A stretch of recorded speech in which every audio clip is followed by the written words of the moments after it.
Bonjour, aujourd'hui je vais vous lire un extrait du livre du bonheur de Marcel au féminin, 2 LE, au clair, comme au clair de la lune. C'est un petit livre qui a une très jolie couverture qui m'a été prêté par ma grand-mère.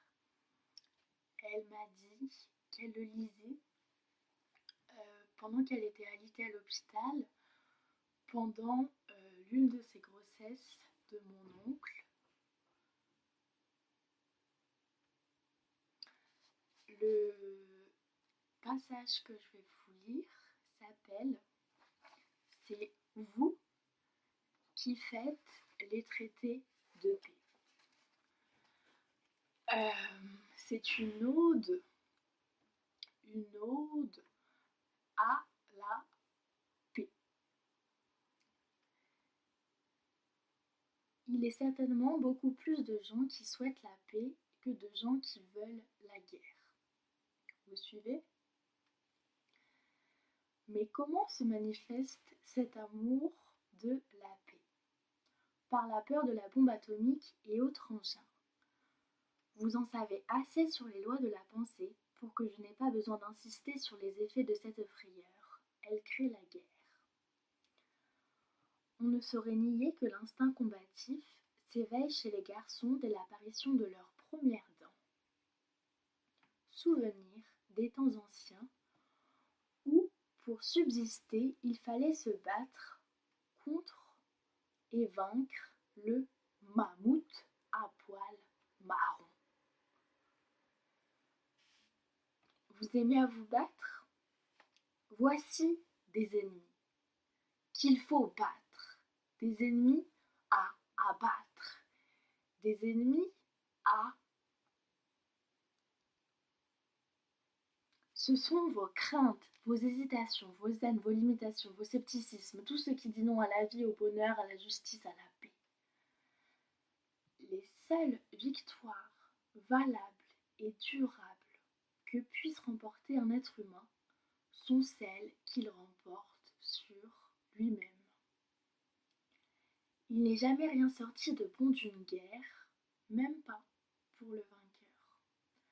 La paix est un tout, un tout. Il est impossible d'entretenir la division en soi-même, les dissensions au foyer ou dans ses relations de travail et de prétendre en même temps faire régner la paix dans le monde. On ne fait pas régner la paix en préparant la guerre. Ça n'est pas vrai. On l'établit encore moins par la force armée. Lorsque vous faites taire une rancune, lorsque,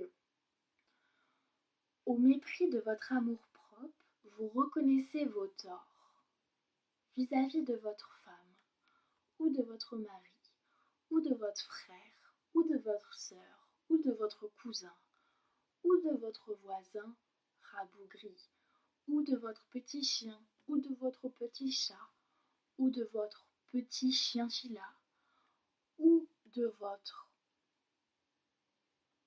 peu importe.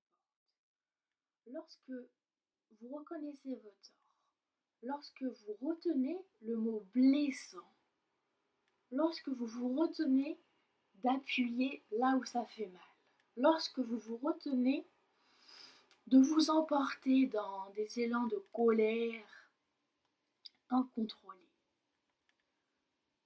lorsque vous retenez l'argument qui jetterait l'huile sur le feu, mettrait le feu aux poudres, vous faites plus pour la paix du monde que le vieux diplomate aigri dans son petit costume qui, la rogne dans l'âme, met sa griffe au bas d'un traité.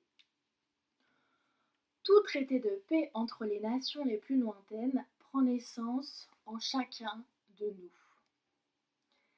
Il est contresigné et affermi par les pensées d'amour, de concorde, que nous cultivons en nous et autour de nous, comme des petites fleurs de notre petit jardin.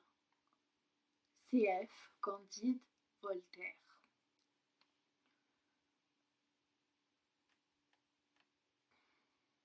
Voilà pourquoi la conquête de la paix est à faire en tous les points du monde, à toute heure du jour et de la nuit. L'idée de la guerre est l'un des préjugés les plus tenaces et les plus néfastes de l'humanité. Il ne peut être vaincu que par l'amour, l'amour, l'amour. Affirmer que la paix règne, qu'elle régnera, et instaurez-la en vous et autour de vous. La plus petite chose, la plus minuscule, la plus infinimestale chose a de l'importance.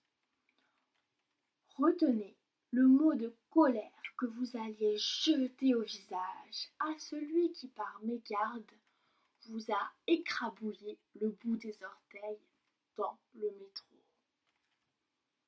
Souriez au vieux singe qui vous fait la grimace dans votre dos. Et vous créerez ainsi, sans cesse et sans répit, des vibrations favorables à la paix dans le monde.